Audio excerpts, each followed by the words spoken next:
Cubanos estamos todos ante un momento clave para el futuro de nuestro país y es el momento de la transición, de recuperar la democracia que Batista y Fidel Castro nos robaron como país y como ciudadanos. ¿Qué tenemos que hacer? Tenemos una tarea ingente por delante. En esa tarea los partidos políticos son fundamentales porque son los que van a ejercer la representación delegada del pueblo. ¿Qué significa? Que los partidos políticos solo representan la voluntad del pueblo, que es el que los elige, y están sometidos no solo a la voluntad de ese mismo pueblo, o sea que sus ideas tienen que conformarse con lo que el pueblo quiere, porque el pueblo va a ir eligiendo lo que más le gusta, sino que además es el pueblo el que va a pagar a los cargos públicos y es el que va a pagar los salarios de los funcionarios y de todos los gobiernos. Con lo cual,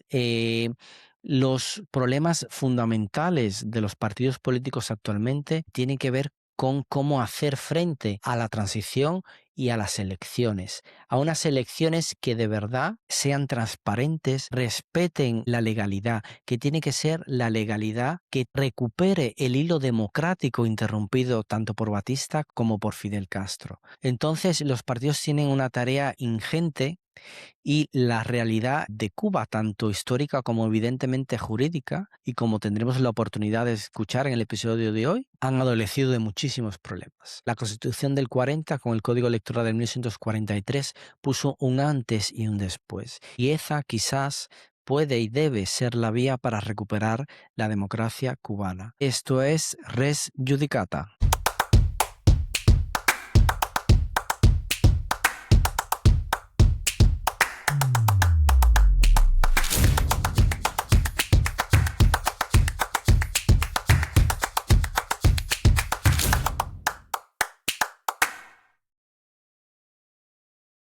Bienvenidos y bienvenidas un día más a Res Judicata, a este nuevo capítulo. Ya que están tan de moda los partidos políticos en el debate cubano, en el debate de actualidad, vamos a desempolvar la normativa electoral cubana que hemos tenido a lo largo de nuestra historia democrática, y antes de que este periodo de 67 años de dictadura la interrumpiera, para ver cuáles eran las normas que electoralmente nos regían y que estos partidos políticos del exilio precisamente que han salido, que tenemos hasta partidos libertarios, pues vean cómo funcionaban las elecciones y cuáles serían potencialmente las normas electorales a las que estarían sujetos en estas primeras elecciones a configurar en una democracia, en la futura democracia de Cuba. Realmente hay mucha madeja que desentrañar porque realmente la realidad electoral cubana es bastante compleja. Periodo republicano, hasta que fue interrumpido por Batista en primer momento y luego por Fidel Castro, recogía muchos vaivenes electorales. Muchas normativas electorales se intercalaron durante todo ese tiempo. Nosotros en este podcast quizás conviene recordar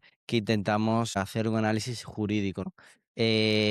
Somos abogados, es importante que la gente cuando también acuda a fuentes y funde, digamos, fundamente sus opiniones, pues intente siempre buscar eso, fuentes que sean fiables. Ujú. Evidentemente nosotros también cometeremos errores y tal. Intentamos dar al análisis jurídico que brindamos un enfoque también histórico, porque la norma jurídica se tiene que entender en su contexto, que es lo que intentamos aquí aportar además. Entonces, sin más pérdida de tiempo, yo creo que vamos un poco a la cuestión. Yo antes de avanzar un poco a hablar de cómo se regula electoralmente Cuba y vamos a hacer ese breve repaso histórico ahora, como veremos, sí que creo importante dejar la reflexión sobre la idiosincrasia del cubano y la forma en la de la participación política del cubano. Es muy interesante que en la política norteamericana, y Estados Unidos es un país que se mira mucho de referencia.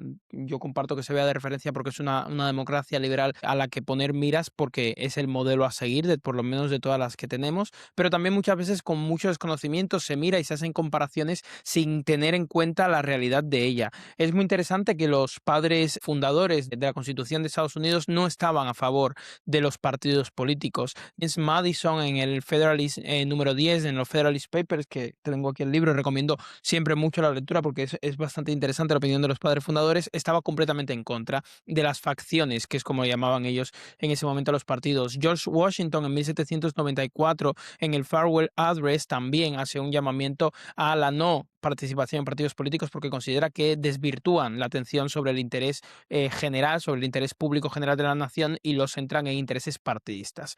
Al margen de estos posicionamientos, que es evidente que históricamente podemos decir que no llevaron a ningún sitio porque existen los partidos políticos en Estados Unidos, los mismos padres fundadores, con la única excepción de George Washington, militaron en partidos, sí que ha marcado quizás en la idiosincrasia americana esta tendencia a un bipartidismo muy fuerte con una fuerte resistencia a terceros. No significa que no hayan existido terceros partidos políticos, pero siempre han encontrado mucha dificultad a la hora de entrar en el sistema y a la hora de tener una representatividad. Y además ha marcado una fidelidad del representante americano respecto de sus votantes y no respecto del partido. Hay veces que entran en confrontación directa, pero de normal gana la fidelidad hacia el votante y no hacia el partido. Por nuestra parte en Cuba, la realidad de la historia es que nos ha demostrado que estamos mucho más apegados a esa tendencia raíz cultural española, y la fragmentación, la hiperfragmentación de partidos ha marcado fuertemente la historia democrática cubana y también las lealtades políticas a la hora de hacer determinados proyectos legislativos. Entonces, siempre que hagamos un análisis histórico de determinados partidos, de determinados movimientos y de las legislaciones, tenemos que tener esto en cuenta, que hay veces que no es viable, lamentablemente por la idiosincrasia que hay, o que no es del todo recomendable acudir a un modelo que no nos es propio, porque es que de hecho, ahora lo veremos, el modelo americano fue un fracaso a nivel histórico, se puede afirmar, en Cuba, porque no paró de producir crisis que terminaron llevando a la inevitable, yo diría, hiperfragmentación política del Parlamento cubano. Sí, aquí también dejar claro desde el inicio que el objetivo nuestro de estudiar las normas llega hasta el día de hoy, que quiere decir que hoy vamos a estar hablando de cuál es, desde nuestro punto de vista, la misión que tienen los partidos políticos en Cuba, los partidos políticos obviamente democráticos, los que están persiguiendo una transición y los que quieren comprometerse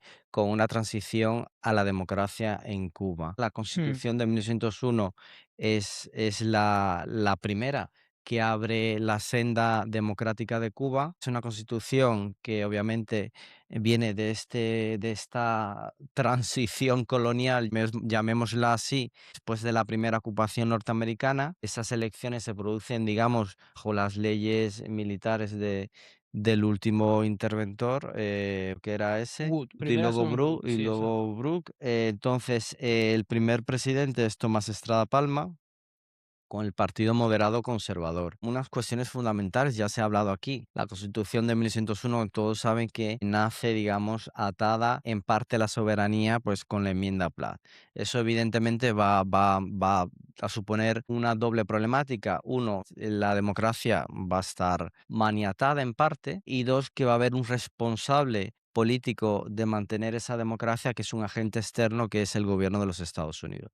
Eso da lugar a un par de intervenciones posteriores, y la cuestión fundamental es que ambas intervenciones posteriores, las de Charles Magun en 1906 hasta 1909 y la de Crowder, que en 1917, están conectadas con el gran problema de Cuba, que era el fraude electoral. O sea, las elecciones, la democracia, evidentemente, tiene ese punto esencial, que es quién detenta el poder. Quienes tienen el poder representan la soberanía popular que está en manos del pueblo. El pueblo solo cede esa soberanía popular de manera, ¿cómo decir?, oral, y es una cesión, digamos, representativa. Es la función representativa que tienen las cámaras, el Senado, el Congreso en general. En el caso cubano, en la Constitución de 1901 se establecía un sistema electoral que era similar al de Estados Unidos. La Constitución cubana tiene mucho que de 1901 copia mucho de Estados Unidos, con sus puntos a favor y con muchos puntos que luego resultaron ser muy desfavorables. La primera norma electoral que tenemos en Cuba y que demuestra la influencia americana la tenemos que buscar en la Orden General número 164, que es del 18 de abril de 1900. Esta orden luego posteriormente se denomina Ley Municipal Electoral y es la ley que permite unas primeras elecciones en esa protorrepública, es decir, antes de que entre en vigor la Constitución de 1901. Se eligen a las alcaldías, a los concejales municipales, también a los jueces municipales, incluso a los jueces del correccional que se elegía en sede municipal en aquella época. Esto es muy interesante, los requisitos para ser electores que se ponían en aquella primera orden, que era saber leer y escribir, que bueno, esto es un básico, pero también se requería, por ejemplo, poseer bienes, muebles o inmuebles por un valor de $250 en adelante. Quien no tuviera esa capacidad económica no podía ser ni siquiera elector, es decir, no podía elegir. Y otro de los requisitos muy restrictivos que había era haber pertenecido antes del 14 de julio de 1898 al Ejército Libertador. Si no se había pertenecido al Ejército Libertador antes de esa fecha, tampoco se podía ser elector. Esta norma es la base sobre la que luego se lanza la Orden General número 316 del 11 de agosto de 1900, que es con la que se elige a la Convención Constituyente que elaborará la Constitución de 1901. Y básicamente esta es la norma de diseño completamente americano y que además tenía una capacidad restrictiva en cuanto al elector bastante grande, que luego posteriormente se aplica en, digamos, esas primeras elecciones que suceden en la Cuba de 1901, con la única excepcionalidad de las figuras constitucionales como tal. Estamos hablando del presidente y vicepresidente y también de los senadores y de los representantes. Esto porque la Convención Constituyente de 1901 no solo saca la Constitución de 1901, sino que saca una ley provisional electoral.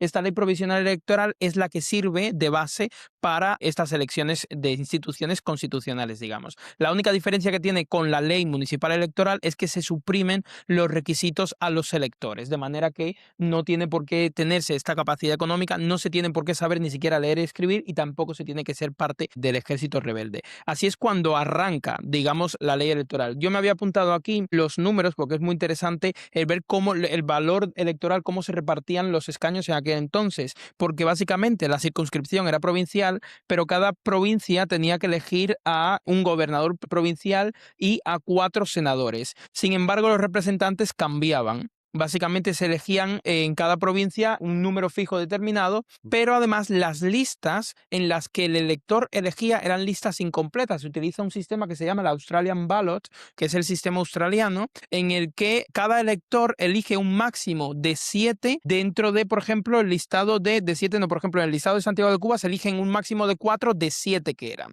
No significa que tú no puedas elegir de esos 7 cuál elegir, sino que el máximo que podías marcar en la lista eran 4. De esta manera se intentaba hacer una especie de proporcionalidad en el sistema para que el resultado final no fuera exclusivamente mayoritario, sino que también hubiera presencia de las minorías. Aquí hay un señalamiento bastante importante que hacer, que es la primera convención constituyente y las restricciones que imponía el gobierno interventor americano responden a lo que hemos un poco dicho antes, que es esa transición colonial. Evidentemente Estados Unidos y los cubanos, el Ejército Libertador, se quería asegurar, por ejemplo, de que España no siguiera ejerciendo una influencia política a través de un electorado que era obviamente bien con gran presencia española o hispano-cubana Ujú. en el momento. Por eso, sobre todo, hacen la restricción a que fueran miembros del Ejército Libertador. Eso obviamente no es un sistema que pueda ser replicable nunca más en la historia de Cuba, porque ese fue el momento de inicio de la constitución, de hecho, de una república, de la República de Cuba, como parte separada de la corona española. Mm. Entonces, luego tenemos que la Constitución de 1901 en el artículo 38 impone un sufragio universal masculino y es para mayores de 21 años. ¿Qué significa? Que solo podían votar varones, Exacto. hombres, y que tuvieran mayor de 21 años. Esto también responde al momento de la época. Esa época no creo que existiera todavía el voto femenino. Evidentemente es reprobable, pero desde el día de hoy. No va a ser una crítica que le haremos nunca a la Constitución de 1901. La Constitución de 1901 tenía además otras cuestiones más básicas de cómo se organiza el Estado en cuanto al sistema electoral y a la elección de los cargos públicos, Ujú. presidente, los gobernadores, miembros de la Cámara de Representantes y del Senado. la Constitución del 1901 y en particular la ley provisional que mencionó Reymel, pero que luego ya sí hay un código electoral de 1903. En ese código ya se define el registro, el censo electoral, que es inscripción voluntaria, que significa que no había un censo obligatorio. Eso es muy importante porque esto era la base de todo el fraude que propició esta Constitución en concreto y las normas electorales que respondían o que desarrollaban esta Constitución. ¿Qué significa?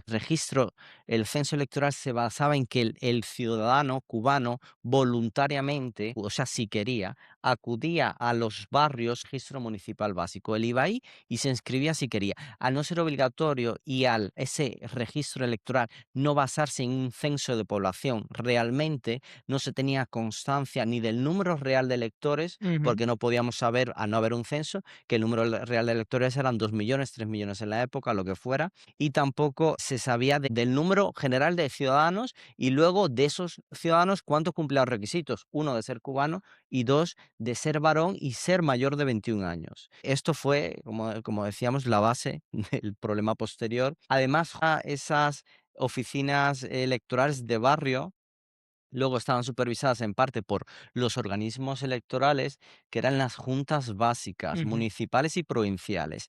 Esas juntas básicas se organizaban en el momento de las elecciones y evidentemente había una fuerte influencia de los partidos políticos que eran los que, digamos, de alguna manera se nucleaban alrededor de esa junta y manipulaban un poco a la inscripción de sus votantes y cómo funcionaban las propias juntas.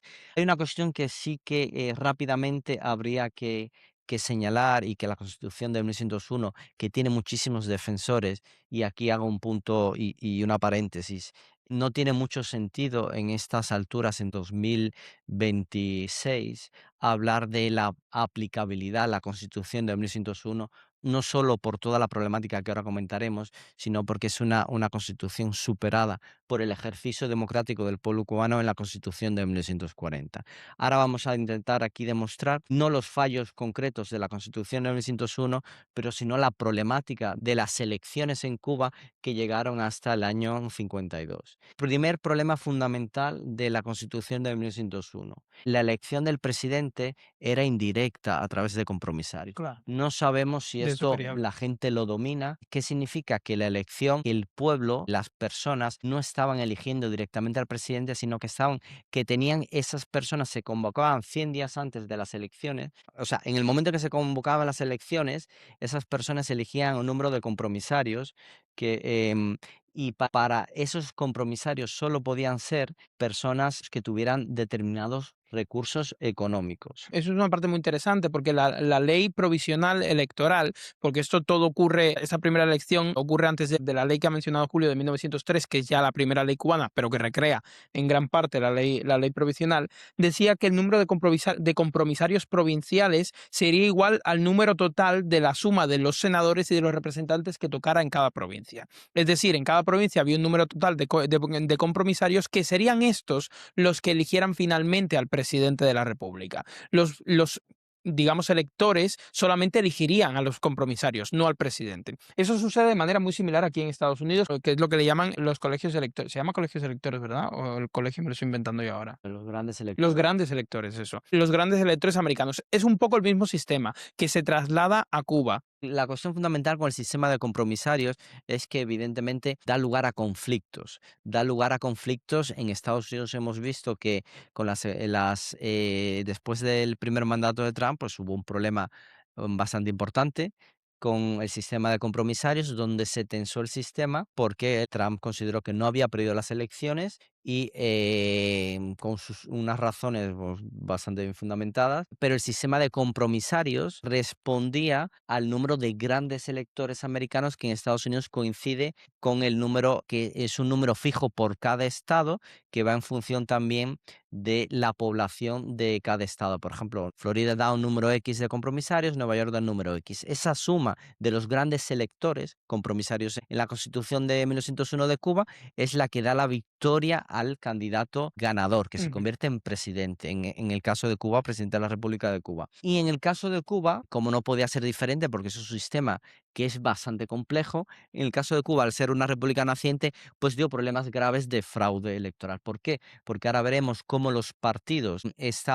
influían grandemente, no solo directamente sobre los compromisarios y quiénes eran esos compromisarios. Hubo fraudes directos a través de compromisarios que estaban coaccionados o que respondían a determinado candidato político, sino que además habían otras cuestiones fundamentales como era el tema del registro o censo electoral. ¿Y qué pasaba? Que en esos registros aparecían personas muertas, personas que nunca se habían inscrito en esos registros, sino que los estaban inscribiendo los partidos políticos interesados, obviamente, en tener esos votos. Los famosos muertos que votaban en Cuba, eso pues es algo que en parte ha pasado también en los Estados Unidos, el fraude electoral de los inmigrantes, Mm. problemas que existen hoy y que sin duda existían de manera bastante desproporcionada en aquel momento. Ya en 1903, durante el primer gobierno de la República, se promulga la ley electoral y esta ley electoral recrea significativamente en el 90% de su contenido a la ley electoral provisional que aplicó inmediatamente después de la adopción de la Constitución y que es el modelo americano. La única diferencia es que se introduce una modificación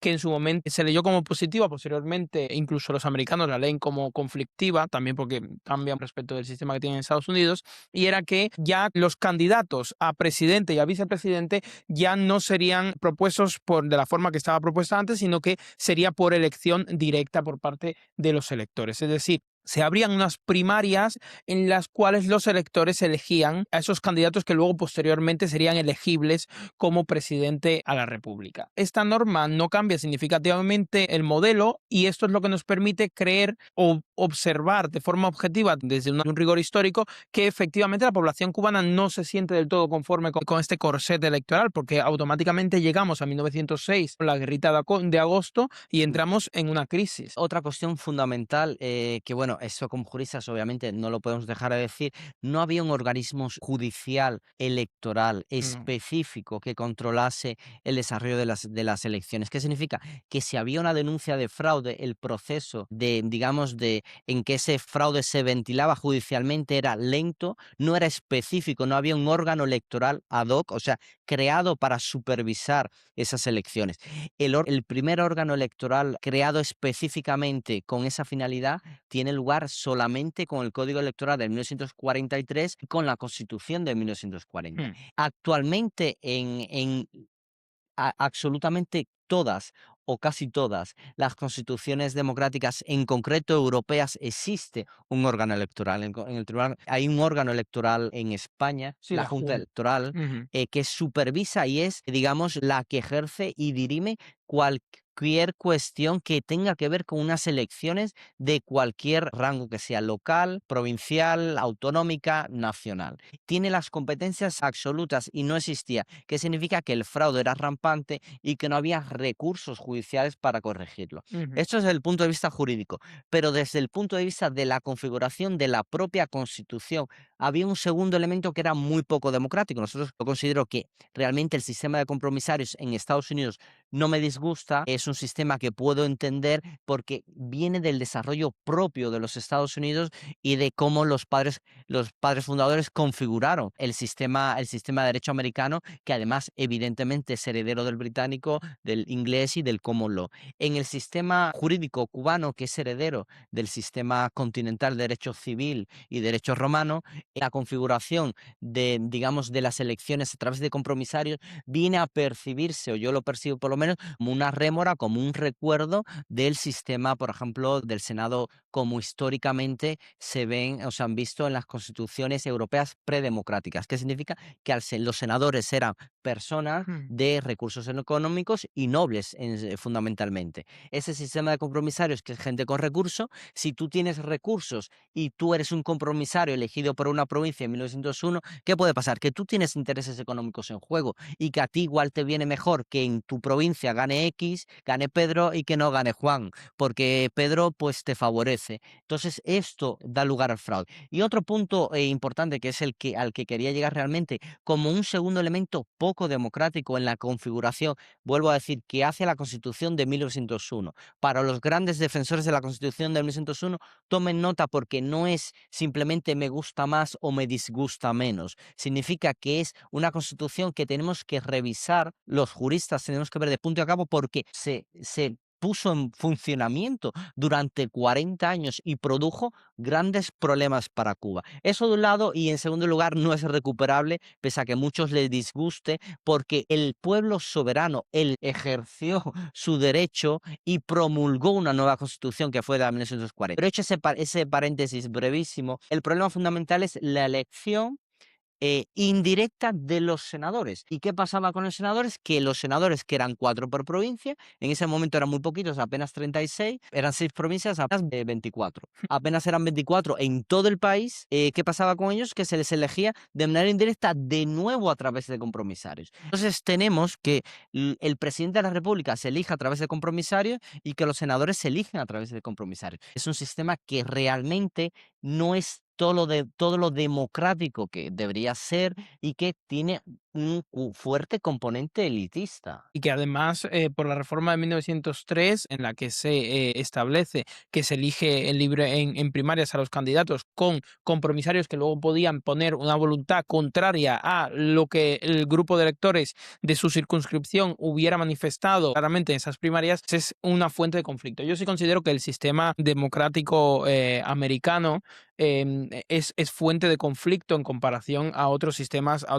electorales, y que lo único que salva a la democracia americana en ese sentido es que tiene una tradición que no tienen otros países democráticos en cuanto a compromiso democrático y en cuanto a los valores que, vuelvo a decir, inculcaron ya desde el inicio de los padres fundadores en cómo ha de funcionar el gobierno representativo. Esto en un país como Cuba, que no tenía esa tradición democrática en absoluto, pues evidentemente demuestra que esa fuente de conflicto solamente puede escalar a más y a más y a generar la problemática que Y generó. ahí llegamos al conflicto que decías, que es la guerrita de agosto. Mm. ¿Qué pasa con la guerrita de agosto? Que en las primeras elecciones democráticas bajo el nuevo Código Electoral de 1903, que replicaba la Ley Electoral Provisional de 1901, que fue la siguiente a la elección de Tomás Estrada Palma, esto en el periodo, señores, de solo 5 años. Tomás Estrada Palma es presidente de 1902, primer presidente de la República. En 1906 tocan elecciones porque tiene un mandato de 4 años. Ujú. ¿Y qué pasa? Que en lugar de elecciones tenemos la guerrita de agosto de 1906. ¿Por qué?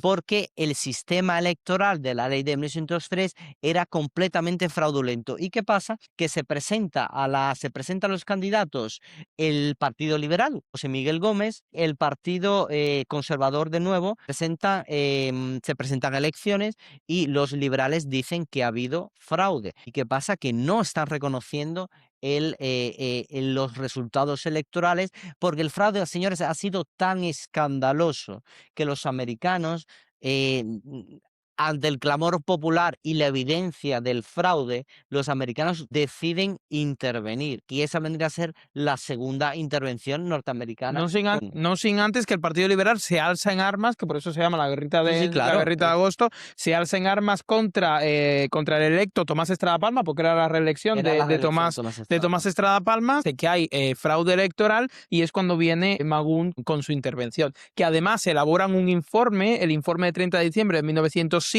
donde evidentemente se refleja que no era solamente escándalo del Partido Liberal, había habido fraude electoral, o por lo menos había habido una alta irregularidad en el proceso Realmente electoral. la estrategia del Partido Liberal fue cuanto menos llamativa. Ellos denuncian fraude masivo, y ¿qué hacen? Retiran sus candidaturas. Sí, ¿Y qué pasa? Que entonces concurre a las elecciones únicamente Tomás Estrada Palma. claro. Y claro, gana unas elecciones porque en primer lugar no tiene opositor. Obviamente es un escándalo antidemocrático y así se le refleja en la época, y suscitan de alguna manera lo que quería provocar el Partido Liberal era la intervención americana para que solucionara un problema que, vuelvo a decir, tenía que ser de los cubanos. Aquí tenemos una reforma de la ley electoral que precisamente es impulsada por ¿Qué hace Magún. Magún? Magún hace, pues vengo, señores, con una nueva ley electoral Exacto. porque ustedes no son capaces de respetar la que dejamos puesta que había sido modificada ligeramente en 1903 y habéis hecho este conflicto Este es armado incluso. Es el decreto 899 del gobernador provisional y que básicamente impone una serie de modificaciones en la ley electoral previa. Las modificaciones principales es que la elección de candidaturas o aspirantes que antes se había modificado precisamente la de 1903 para hacerla de forma directa, ya deja de ser de forma directa. Ahora los partidos van a determinar cuál, porque en Cuba hay una cultura de partidos políticos, no como lo había en Estados Unidos en sus inicios, los partidos van a determinar cuáles son los candidatos que van a querer presentar a las elecciones presidenciales. No va a haber unas primarias en ese sentido, o también los grupos de electores independientes van a ser los que lo van a presentar. Y otra de las modificaciones es que se abandona el sistema de listas incompletas al que yo antes hacía referencia del Australian Ballot y sí se adopta el sistema belga. El sistema belga, para que lo entiendan las personas que nos escuchan, es como el español hoy en día. Tema de listas cerradas y bloqueadas en las cuales, pues básicamente los partidos presentan para los representantes y para el Senado un listado completo partidista de los miembros que van a formar parte de ese Senado o Cámara de Representantes. Y los electores eligen cuál lista es con la que están de acuerdo. Una vez elegida esa lista, pues entonces por un sistema mayoritario se hace el reparto. ¿Qué pasa? Que aquí muchas veces la gente suele confundir el sistema belga con la fórmula D'Hondt. La fórmula D'Hondt es realmente una fórmula de reparto. Una vez el sistema belga te lleva a elegir unas listas, se generan de manera matemática, pues de forma natural, unos restos. Estos restos, la fórmula D'Hondt... Unos votos que quedan, que hay que asignar porque no son suficientes por tema de barrera electoral para escoger a un candidato. Entonces, lo que hace la fórmula D'Hondt es redistribuir esos restos por un sistema mayoritario, es decir, pues dando prioridad a los partidos que han recibido más apoyo en sus listas. La fórmula D'Hondt forma parte del sistema belga, pero no representa el sistema belga porque digamos que entra a funcionar solo en la última fase de reparto. Pero aquí hay un punto fundamental, que lo primero que hace Magún, el interventor americano, es crear un censo electoral, señores. No, claro. Es que simplemente no podía ser voluntario y es para que la gente se apuntara, porque eso dejaba paso abierto al fraude. Él crea un censo electoral, va a haber un control más estricto sobre quién se inscribe, creo de hecho, una cédula electoral, una especie de carné mínimo con unos datos básicos, y a partir de ese momento, de hecho, todas esas modificaciones las lleva a una nueva ley electoral, que es la ley electoral de 1908. Ese señor está desde 1906 a 1908, cuando deja preparadas las elecciones el 25 de mayo de ese año. Evidentemente no cambia el sistema de compromisarios presidenciales porque eso forma parte de la Constitución de Claro, no 1901. modifica la Constitución.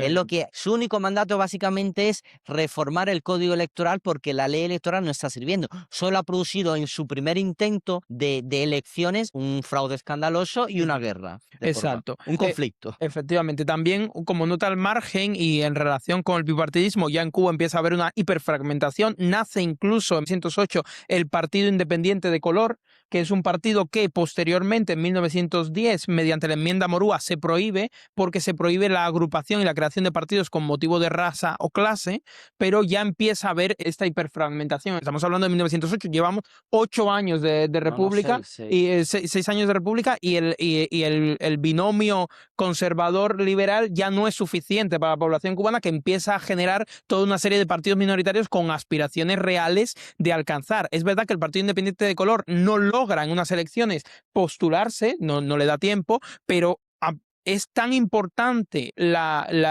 atracción del voto negro probablemente de la época, que directamente se establece una ley que, vale, es general, se establece una prohibición de clase o de agrupación de partidos de clase o raza, pero en realidad solo existía el Partido Independiente de Color con esas características. Luego es una ley encaminada a prohibir ese partido. Yo sí creo que yo estoy a favor de la ley, simplemente lo que... Claro. Porque poner una normativa que se ha reproducido en el tiempo, se ha respetado, que no se puedan crear partidos políticos con base en la raza, contribuye evidentemente a una unidad nacional que se quería fomentar. Sí, no es una crítica, pero lo que me refiero es que para que se vea que ese Partido Independiente de Color gana fuerza lo suficiente como para que digan, espérate, vamos a prohibirlo, no vaya a ser que llegue más. Tenemos que un resultado bastante positivo de Magún, de la segunda intervención americana, puesto que se producen las elecciones más limpias del momento. Han pasado apenas 6 años. Un gran fallo monumental, que fue la Guerrita de Agosto que acabamos de comentar.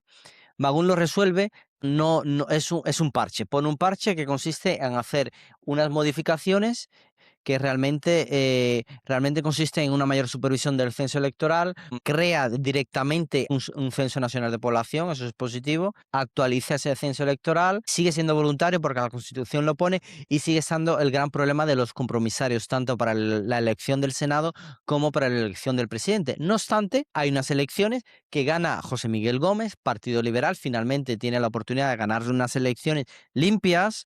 ¿Y qué pasa? Que años después toca de nuevo testar ese sistema, esa modificación, ese parche que puso Magún.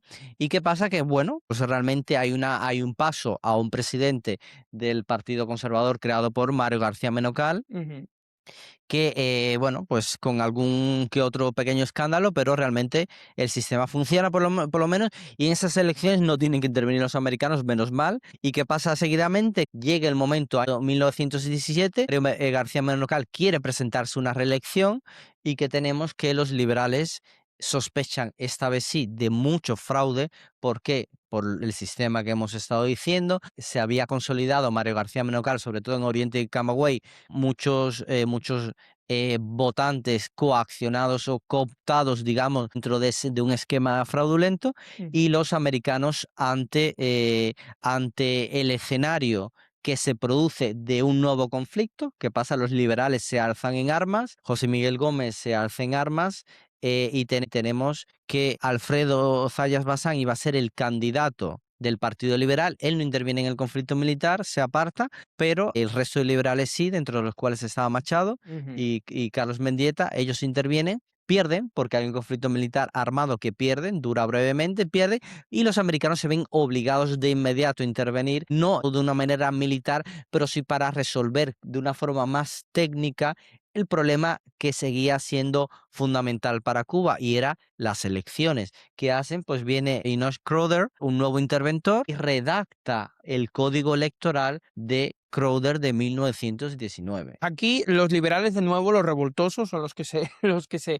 vuelven a levantar en armas frente al fraude electoral. Es verdad que se llega, pues lo que dice Julio, hay un parche temporal que es el pacto de la Chambelona, en el que se llega a un pacto en el que el Partido Liberal va a poder ser observador, va a poder formar parte de las juntas electorales y demás, o a participar para tener un mínimo control, pero lo cierto es que la solución que parece ser definitiva es el código Crowder, que es el nuevo código electoral, que se basa en dos informes de 1919, el informe del 1 de abril y el dictamen de 2 de mayo, que hace el propio Crowder, y donde claramente se determina que sí, que efectivamente había mucha irregularidad, que había habido coacción de los electores y que por tanto había que solucionar, digamos, la problemática. Las modificaciones electorales del código de Crowder no son tanto, como habíamos visto hasta ahora, sobre la fórmula de elección, sino sobre la transparencia y la fiscalización del proceso Y la electoral. legalidad propia, porque se trata de un código electoral integral, o sea, es Sí, una ley electoral exacto, propia, la primera en toda la República, claro. y que hubo que llegar a 1919 y a una intervención americana para Sí,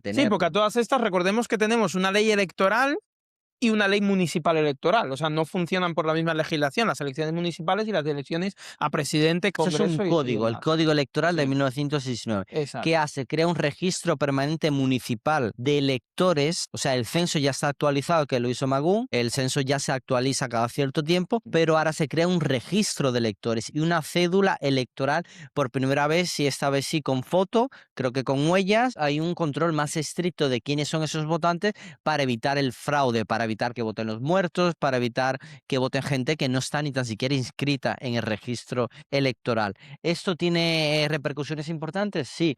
Esto permite que luego Alfredo Zayas Bazán gane las elecciones por Bueno, el Partido Liberal. con polémica, porque de hecho en 1920, cuando se celebran las elecciones, Alfredo Zayas informa que ha habido fraude y gracias a que Kraut todavía está en Cuba, porque Kraut no se va a Cuba hasta el 27, creo, o algo así, en 1921 se le da la victoria a Zayas después de que previamente haya intentado tomar el poder, adoptar la posición García Menocal, porque ha habido un fraude electoral. Pese a tener un nuevo código, hay un intento de fraude. Lo que pasa es que por las vías que configuraba el mismo código electoral se logra solventar y finalmente obtiene la victoria Alfredo Zayas. Tenemos tenemos en ese momento un hiato democrático, de tranquilidad democrática, un hiato, una breve pausa democrática, donde a Zayas Basan le sigue Gerardo Machado, también candidato del Partido Liberal, que había participado, digamos, en el bando perdedor de la revuelta de la Grita de la Chambelona. Y aquí tenemos a Machado, que gana sus elecciones, y que es una figura realmente importante dentro de la historia de Cuba, que se configuró inicialmente sin duda como un demócrata, con unas elecciones según el código electoral vigente, pero Machado se detecta que hay unos problemas, y no está satisfecho. O sea, no persigue, o no, su objetivo no es solucionar los problemas, sino usarlos a su favor. Hemos visto en algunos sitios algunas personas que tienen unas opiniones bastante controversiales sobre la figura de Gerardo Machado, pero Gerardo Machado tiene una deriva autoritaria innegable. Gerardo Machado, de hecho, intenta reformar la Constitución de 1901, utilizando pues un sistema ya de por sí que también ha sido tildado de fraudulento, Ujú. y el objetivo era incidir sobre el código electoral, y por eso lo estamos diciendo. Bueno, es El que de oje- hecho incide. claro, Uno de los claro. conflictos, y eso es muy interesante porque sí que es verdad que lo hemos visto últimamente, uno de los conflictos sobre la reforma constitucional de Machado de 1927 son dos. En primer lugar, la Constitución de 1901, en su artículo 115, determinaba que la reforma constitucional venía enmarcada en lo aprobado por el Congreso, y Machado se excede de lo aprobado por el Congreso en su ley de reforma constitucional. Ese es uno. Un segundo problema es que la Convención Constituyente, que está reformando la Constitución de 1901 en el 27, no solamente está reformando la Constitución, sino que saca disposiciones transitorias que desarticulan el Código Electoral de Kraut.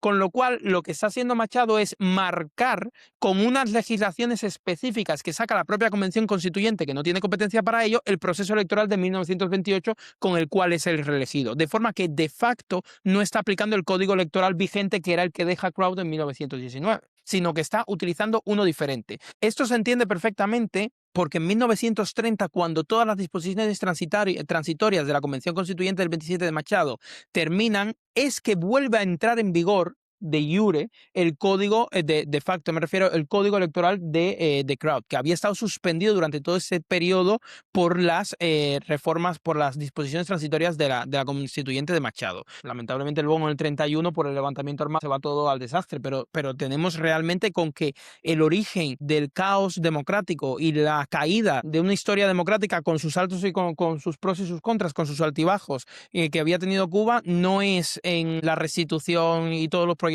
constituyentes que vinieron después de Machado, sino precisamente 127 con Machado y la reforma constitucional. Sí, Machado, es que es muy claro, Machado quiere seguir en el poder. Y no solo quiere seguir en el poder, como ha dicho Remel, manipulando, digamos, el código electoral hasta tal punto en que lo inaplica, sino modifica o pretende modificar la Constitución para su ventaja personal. Ujú. ¿Qué significa esto? Que él intenta, o modifica con la reforma constitucional de 1928 el número de senadores del artículo 45 de la Constitución de 1901, lo sube a 6.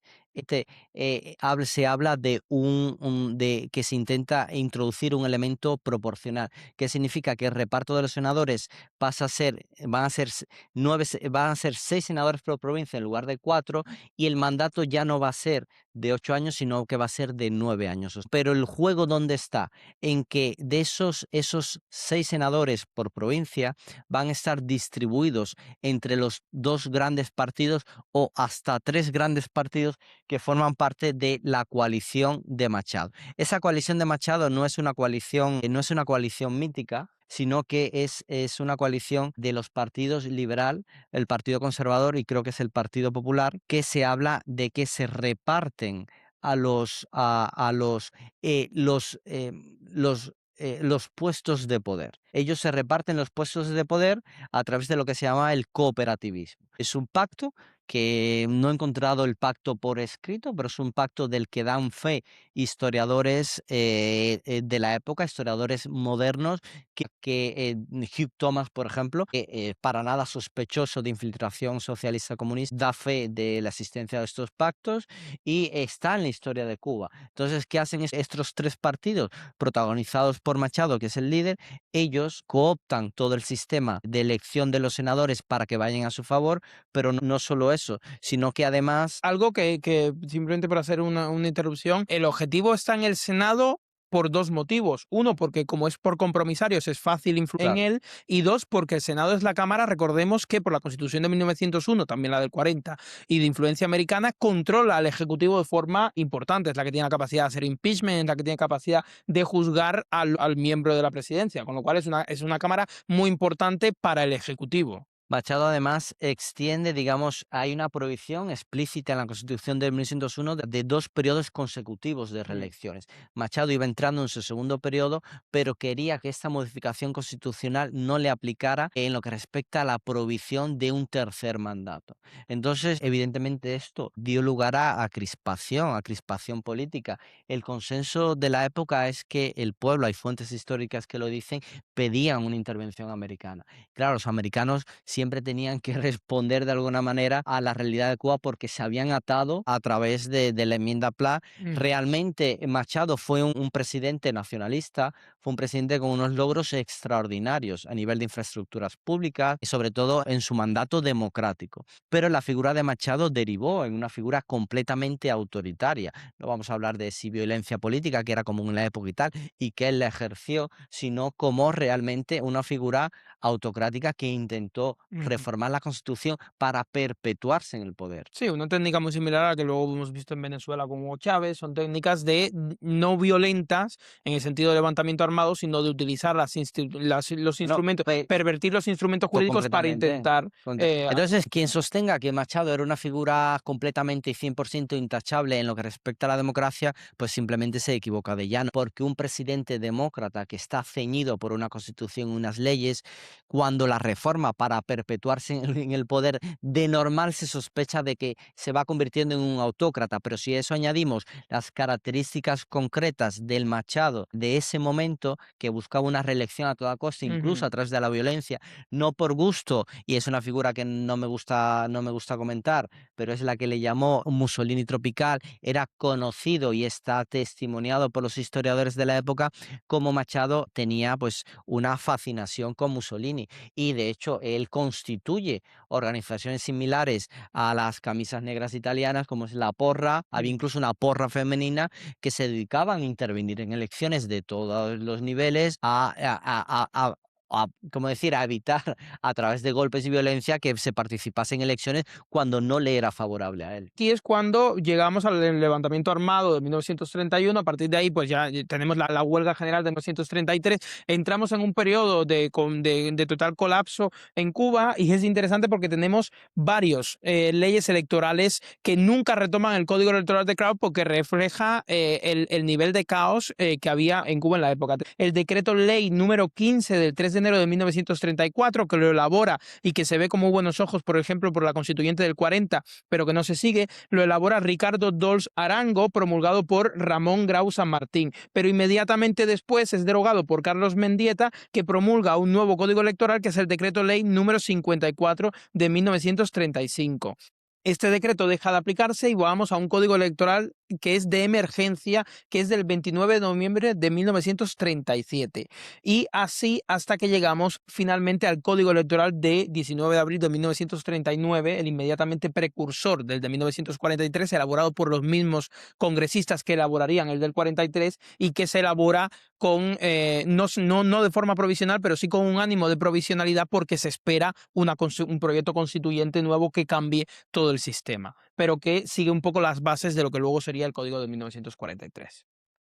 Aquí se ha hablado, por ejemplo, de cómo Machado pues resultó ser la figura que era, pero es crucial entender cómo la consecuencia de la voluntad de Machado de perpetuarse en el poder es la que desemboca Ujú, en que pues a través de los americanos, de otra intervención militar o supervisión militar americana, del gobierno de Carlos Manuel de Céspedes, que el primer acto del gobierno de Carlos Manuel de Céspedes es promulgar o, ¿cómo decir?, rescatar la aplicación íntegra de la Constitución de 1901, excluyendo por completo la aplicación de la reforma constitucional de Machado. Ahí tenemos que esto supuso básicamente un deber constitucional. Hay un problema de legitimidad porque evidentemente Carlos Manuel Céspedes no estaba elegido, es lo que comenta No. Reimel. Los gobiernos posteriores, la pentarquía, el gobierno de los 100 días, no habían habido elecciones para llegar a esos gobiernos. Entonces, la primera elección democrática básicamente se establece después de que se recupera el cauce, digamos, de estabilidad política Con el supervisada 35. supervisada por los americanos en el Ujú. 35 y tenemos la presidencia después de ese restablecimiento, digamos, de la paz supervisada por el interventor norteamericano Sumner Welles, que le tocó una tarea, ni Prometeo hubiera podido hacer lo que consiguió ese señor para solucionar el caos político e institucional que estaba viviendo Cuba con la sucesión de por lo menos 4 o 5 gobiernos en un periodo de la salida de Machado en el 33 hasta Federico Laredo Bru en 1936, que se recupera la normalidad no democrática porque no han habido urnas, no ha habido elecciones, pero sí la estabilidad bendecida o sancionada por los americanos, que estaba todavía ahí el tema de la enmienda PLA. ¿Qué pasa con Federico Laredo Bru? Que empieza, y es el consenso al que llegan los políticos de la época, que habla de una convención constituyente, y es cuando se da la tarea de esa convención constituyente. Una frase que se repite mucho y que es muy interesante, y es que se dice constituyente primero, elecciones después. Esto se convierte en un lema en la época en Cuba, y es porque lo que era evidente a la sociedad cubana y a la comunidad política cubana, que había que resolver la grave crisis. Ya no era una crisis solamente institucional, lo que había una crisis institucional y electoral previa, lo hemos Que ahora comentado aquí, Machado, sí, pero sí. Machado abre ya directamente una crisis constitucional que lleva a varios proyectos constitucionales, que lleva Eso. a un desastre, y Cuba necesita resolver esa crisis constitucional. La forma en la que se entiende que hay que hacerlo es restaurando la constitución previa y pasando a una nueva que dé menos problema. También es lógico pensar que con o Aquí, menos razón aquí hay, se... aquí hay en este ínterin también llama la atención que está pasando que algunos consideran que como realmente no mantiene, digamos, el restablecimiento de iure de la Constitución de 1901 que había hecho Carlos Manuel de Céspedes y Hmm, Quesada, el hijo del padre de la patria, por cierto, de Carlos Manuel de Céspedes, sino que él vuelve a promulgar al 35, la Constitución de 1901, pero le llama realmente del 35. reforma o estatutos constitucionales de 1935, que consiste en una reproducción íntegra, literal, de la Constitución de 1901 con algunos artículos provisionales. Pero lo que hay que tener muchísimo en cuenta es que el problema, el origen de este caos es precisamente Machado, la, Hmm. la evolución autoritaria de Machado y cómo convoca una constituyente ilegítima, porque no respetó no solo la Constitución, que es que la forma de reformar la Constitución de 1901, Ujú. porque no lo hizo, sino que a través de la coacción sobre el sistema y el control que tenía absoluto sobre el sistema electoral, como hemos demostrado por los propios defectos de esa Constitución de 1901, no fue una reforma legítima. Sí, Entonces no fue es muy legítima. ilegítimo e inmoral, porque incluso si fuera legítimo, en tanto lo que buscaba realmente no era solucionar Era ningún problema de perpetuarse. Cuba, en el poder, pues la inmoralidad está servida. En cualquier caso, la situación de Cuba, incluso antes de Machado, es la de prácticamente una ley electoral por mandato. Casi llega a una ley electoral por mandato, por O muy poco. modificación Sí, electoral. sí, pero me refiero a modificación Ah, sí, sí. sustantiva, por muy poco. En lo que Y es sobre real, todo impuesta por los sí. americanos, que uno dice, ¿por qué los cubanos no podían darse una ley electoral propia, pacífica, fruto del consenso de todos los cubanos? Yo la Pues lectura que que hago es que hay una fricción entre el modelo que se intenta copiar, que es el modelo electoral americano, y la idiosincrasia cubana. Esa es la lectura que yo hago. Yo creo que evidentemente ahí había una fricción permanente. En la cantidad de partidos políticos que hay todo el rato yo creo que atestiguan también eso. forma parte un poco del objetivo de este episodio, porque es fundamental entender a los partidos políticos de frente a las elecciones, Mm. porque los partidos políticos sin elecciones y sin elecciones que realmente cumplan con los estándares y con la legalidad, son partidos políticos corruptos. Son partidos políticos que, como decía Remel al inicio del episodio, los padres fundadores americanos temían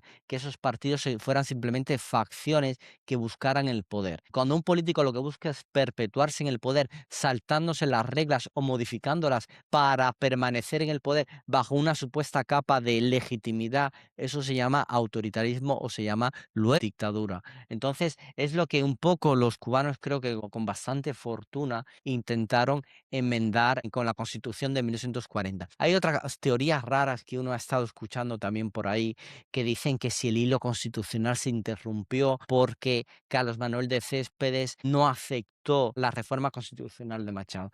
Eso no tiene sentido, señores. El hilo constitucional de Cuba o los hilos constitucionales solo atañen a la constitución inmediatamente anterior y al único elemento fundamental que hace que una constitución sea expresión soberana de la voluntad popular, y es las elecciones. Si fueron democráticas, si fueron pluripartidistas, si se respetó la legalidad vigente en el momento. Y en el caso de una constituyente, el refrendo popular es testigo Completamente. innegable Nadie de la puede soberanía nacional. decir que, por ejemplo, la Constitución de 1940 no es legítima y no es la última constitución democrática de Cuba cuando cumplió con todos los estándares de una convención constituyente y de un refrendo popular posterior, no solo para la convención, sino además para la Constitución, Exacto. y siendo la primera constitución auténticamente 100% cubana, sin Y influencias refrendada, externas porque la del directas, 901 no se refrendó. porque simplemente Carlos Manuel de Céspedes y Quesada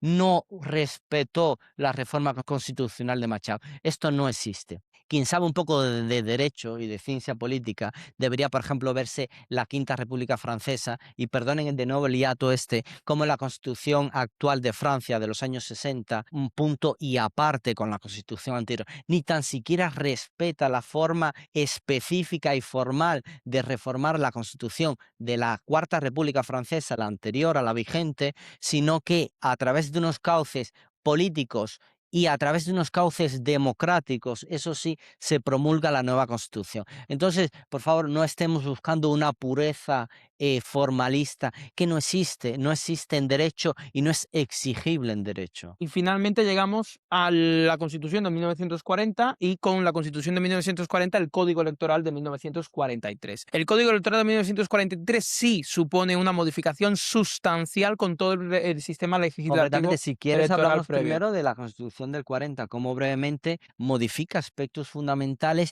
que vienen a incidir Bueno, va. sobre el aspecto exacto, sin más fundamental de lo que estamos hablando, de que son las elecciones. ¿Qué hace la Constitución de 1940? La forma de elección del presidente de la República pasa a ser directa, ya Directa. no es por compromisarios. Efectivamente. Elimina el sistema de compromisarios. ¿Por qué? Por ser anquilosado, por no respetar la traducción jurídica cubana, por además tener un elemento antidemocrático propenso al fraude, que es lo que había demostrado la historia de Cuba, la brevísima historia de Cuba hasta 1940 había demostrado que el sistema de compromisarios era un sistema fraudulento. Establece obviamente un sufragio universal, igual, directo y secreto, incluye a las mujeres, el voto femenino por primera vez. Ya había sido incluido. Había sido incluido, Sí, creo el que en el 20 y año pico. Machado había sacado una normativa de desarrollo para el voto femenino, aunque no se había ejercido, Ajá. pero sí se había aprobado con una ley en el año 36, algo así, pero por primera vez las mujeres pueden votar la Exacto. Constitución de 1940, y es esencial que las mujeres y que todos los cubanos, La los mitad de la ciudadanos, población. votaran esa Constitución. El día de la elección será en un solo día. ¿Esto qué significa? Que ya no es una elección que a través de un sistema de compromisarios puede tardar en desarrollarse. Y esto no es algo que simplemente sea, digamos, esté en una normativa de desarrollo. Eso lo pone el mismo artículo, el mismo artículo de ley de la Constitución. Es el sueño, por ejemplo, de muchos norteamericanos, lamentablemente, que con el sistema electoral actual tienes resultados a través de compromisarios que tardan más de un mes en llegar. No, y la propia Eso es importantísimo, que la gente entienda que el sistema de compromisarios es problemático. Y para que entendamos un elemento que había sido conflictivo también por culpa de la herencia norteamericana y que no se había resuelto correctamente, aunque sí que es verdad que alguna que otra ley electoral lo previó, y era la identificación, porque la Constitución lo establece, que los electores tendrán que identificarse a la hora de ejercer el voto. Establece la obligación, la Constitución de 1940, de acudir con un documento de identificación nacional para ejercer el voto, algo que, por ejemplo, los republicanos aquí en Estados Unidos están exigiendo constantemente como mecanismo indispensable para evitar el fraude electoral, pero que lamentablemente en estados demócratas no se consigue, para que vean el sentido de cómo se busca resolver una crisis electoral permanente en la que ha vivido la República a raíz de su nacimiento. Además, la Constitución de 1940, artículo 140, dice que el cómputo, o sea, mantiene que la circunscripción será provincial, lleva el número de senadores creo, a A, 6. a 9. A nueve por provincia, 54, 6 provincias, 9 senadores, 54 senadores en todo el Y país. eleva también el número Introduce un elemento proporcional en la elección a los... El presidente sigue siendo por mayoría simple, y eso es muy importante. Una mayoría simple y un sufragio y un voto o sea, directo, sin directo. intermediarios. Pero en el Senado introduce un elemento proporcional con la fórmula de Ohm que Reimel ha estado comentando y que permite una repartición de escaños. Esos 9 escaños, pues, de senadores por provincia se van a repartir 5 o 6 en función de la provincia al partido que gane, al que gane en esa provincia, 3 o 4 al segundo partido que más votos obtenga, y por lo menos un senador se va a repartir a un tercer partido utilizando la fórmula de Ohm, a un tercer partido distinto de esos dos. Eso que permite una representación de las minorías que sea mayor.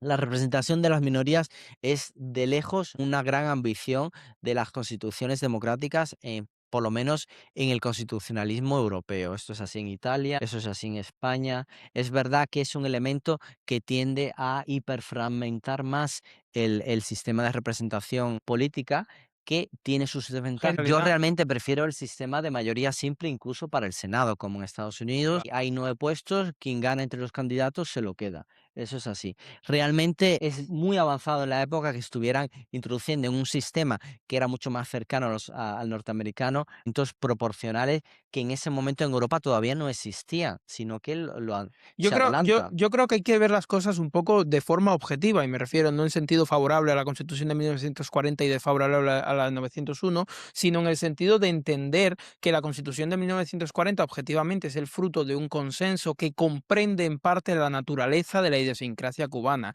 y admite que una hiperfragmentación en partidos políticos y en opiniones políticas entren a conformar un pacto constitucional que ponga punto y aparte a una crisis constitucional e institucional permanente que ha tenido Sí, Cuba sí, sí. desde sus orígenes. Tenemos el que ya está el Partido Liberal, el Partido ABC, el Partido Demócrata, el Partido de Unión Revolucionaria Comunista, el Partido El Auténtico, el Partido Popular. Hay un montón de partidos en la propia confección de la Constitución que habían estado completamente desatendidos en los procesos previos, porque estábamos todo el rato, si os habéis dado cuenta, aquí hemos estado hablando de personas. Ha habido un personalismo muy fuerte en este cambio constante, en estas crisis electorales, y eso se intenta superar mediante las siglas, mediante la adopción de estas siglas y mediante el permitir que las siglas entren a formar parte del proceso, que luego, como vemos, tampoco dura mucho, porque lamentablemente, pues automáticamente los personalismos vuelven a destruir la democracia cubana. Aquí hay quien achaca la presencia del partido, de los Partido Socialista Popular, la evolución del Partido Comunista de Mella y Baliño y tal, en la configuración de la Constitución de 1940. Pero esas personas no simplemente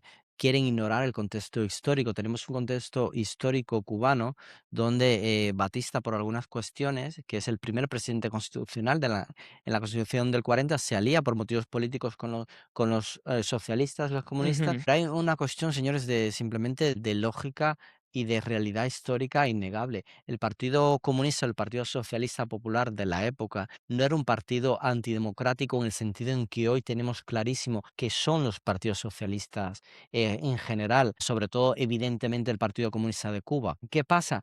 Que en ese momento no había habido una dictadura, y mucho menos una dictadura marxista. O sea, no se puede imputar la existencia de un partido socialista que votase una constitución bajo las reglas democráticas y con una representación bastante real con la configuración cubana, porque era minoritaria. El Partido Socialista Popular tenía muy pocos candidatos y salió por por motivos interesados con Batista.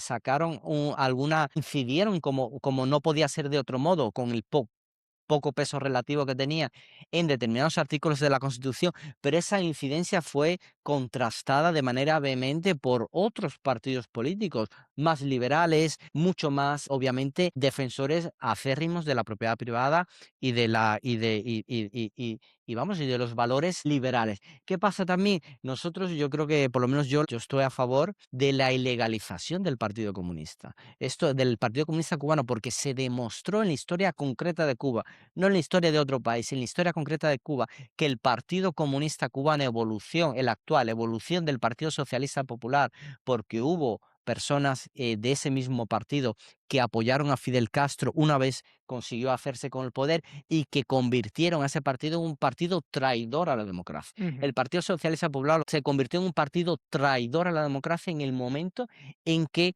aceptó y convivió y participó del golpe de Estado de Fidel Castro al anterior golpe de Estado de Batista, porque ambos fueron dictadores y ambos dieron golpe de Estado. Entonces ese partido tiene que ser castigado.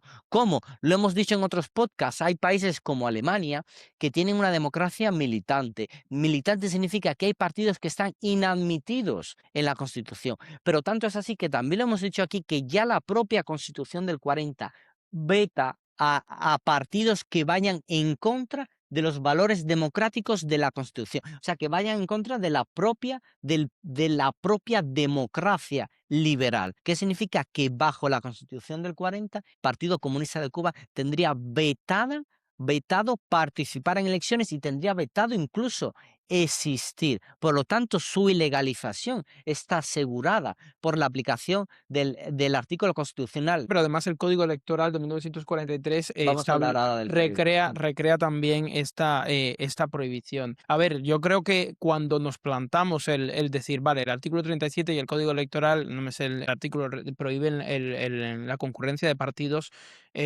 contrarios al orden democrático, pero el Partido Socialista Popular, que luego se convirtió en comunista, estaba. Bueno, pues hay que poner las cosas en contexto histórico. La Revolución de Octubre de Lenin, el leninismo, ocurre en 1917. En 1940 estamos en pleno proceso de expansión de la URSS. Es cuando la URSS, por ejemplo, invade Lituania. Entonces estamos hablando de unas fechas en las que en un mundo en el que no había internet, en el que no hay esta de comunicación y en el que solo hay comunicaciones intelectuales, los totalitarismos marxistas que están rampantes. No habían entrado ni Exacto. tan siquiera en Occidente. Entran de manera directa después de la Segunda Guerra Mundial y sobre todo en Europa del Este. En Efectivamente. Estados Unidos, los partidos políticos comunistas no estaban prohibidos, estaban hostigados bajo el Exacto. macartismo, que ya lo hablamos. Pero había un problema fundamental que ya hablamos aquí, que es el problema de la libertad de expresión en la Constitución americana.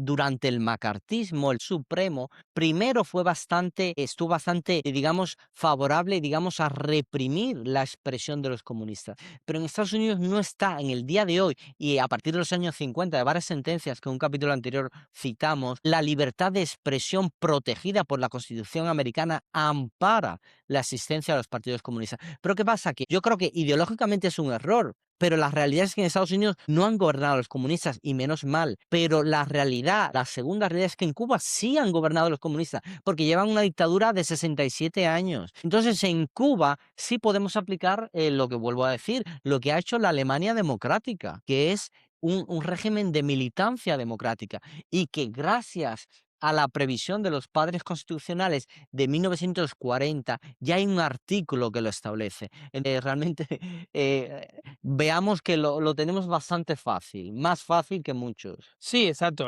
Con la actualidad, con esa misma norma, creo es incuestionable que se pueda prohibir y no hace falta hacer nada más, ya está codificado. Volviendo al código y enlazándolo con el tema de los partidos políticos, que ha quedado un poco de lado por hacer este repaso histórico Bueno, va todo junto. de la legalidad electoral, tenemos que el código electoral de 1943 no es que sea el mejor código electoral del mundo, pero propone soluciones interesantes. Uno de los problemas que tienen, que tienen todas las democracias del mundo y también la tiene, por ejemplo, lo ha tenido la americana y lo ha solventado, y lo han tenido también la española, por ejemplo, muy recientemente, es que lo ha venido a solventar, también es una democracia joven, son el reflejo democrático de los partidos políticos respecto de la democracia en la que participan. Es decir, se entiende, muchas de las democracias liberales han entendido que no tiene sentido que los partidos políticos no funcionen de forma democrática a nivel interno cuando están postulándose en una democracia. Esto, el Código Electoral de 1943 de Cuba es increíblemente innovador y se adelanta mucho en su tiempo. No sé exactamente en Estados Unidos cuándo Pero se dilo resuelve. si quieres un poquito más claro. Por ejemplo, en España, los partidos actuales, muchos no tienen un funcionamiento interno democrático. ¿Por qué? No, Porque no hay sistema de primarias. El Partido Popular no tiene un sistema de primarias.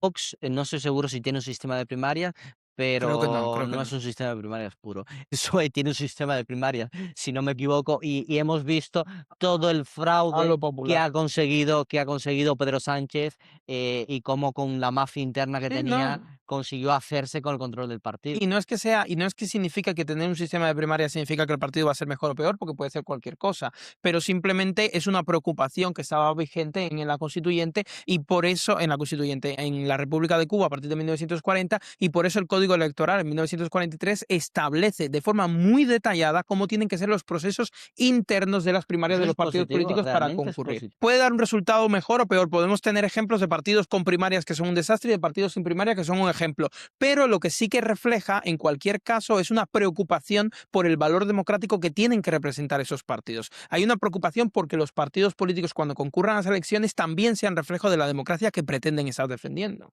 Y es algo interesante. Cuba en ese sentido también en 1943 es verdad que mira bastante a Europa, pero desde luego lo que hace es reconciliarse con la idiosincrasia, vuelvo a decir, cubana y opta por un sistema electoral mixto, un sistema electoral que no mire tanto a Estados Unidos y que no se centre tanto en cómo los americanos han venido a lo largo de su longeva democracia. La democracia americana nace en 1788 y estábamos ya en 1940 en Cuba. Importantes de la Constitución de 1940, desarrollados en el Código también, ese es que hay un órgano electoral por primera Sí, vez en la historia, que es el Tribunal Superior Electoral. Ese tribunal tenía un mandato específico de 4 años para sus cargos elegidos y estaba compuesto por miembros del Tribunal Supremo de Justicia, junto con dos, si no recuerdo mal, junto con dos abogados externos al Tribunal Supremo de Justicia.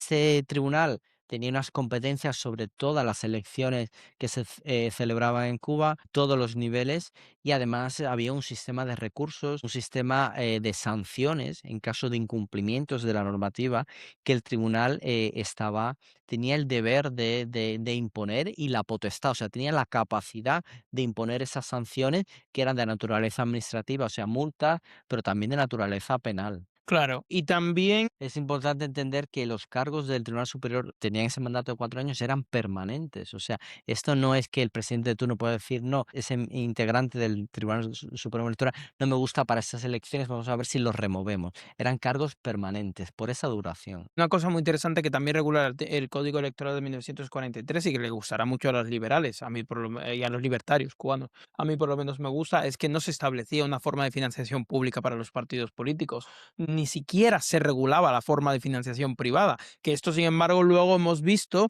cómo incluso las legislaciones más liberales como la de Estados Unidos han tenido que regular la indemnización, donaciones que reciben los partidos políticos en aras a una transparencia y a efectivamente controlar que otras potencias, otros intereses no estatales y distintos de la soberanía nacional estén influenciando en la política del país, que eso es muy interesante, muy importante. Fácil. Digo, de 1943 ni siquiera llegaba tanto. Y también una cosa muy interesante, siguiendo un poco con la financiación, para garantizar que que todos los partidos políticos tuvieran una relativa igualdad de condiciones en la presentación de sus proyectos políticos a la ciudadanía, es muy interesante que el Código Electoral cubano de 1943 exigía a las emisoras y a las emisoras de radio y de televisión que informaran a este Tribunal Superior, a la Junta Electoral es la que se informaba, pero en caso de litigio se Sí, en llegaba función al tribunal. de la circunscripción, del ámbito Exacto. de la A la Junta Electoral se informaba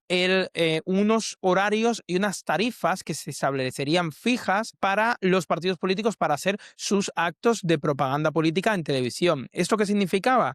Que la emisora no podría establecer precios diferentes a partidos según su inclinación o según sus representantes para no influenciar en el proceso democrático. Ella tenía que establecer unas tarifas y unos horarios que eran fijos, que luego ya dependía del partido o no contratar efectivamente esa emisión, pero los tenía que establecer fijos y la Junta Electoral los aprobaría. En caso de litigio, por supuesto, tendríamos al Tribunal Superior Electoral velando porque no se pretendiese obligar a las emisoras a tener un precio ridículo ni nada por el estilo, pero se garantizaba una igualdad en el acceso. Luego ya cada partido tenía la libertad de hacer el uso o no.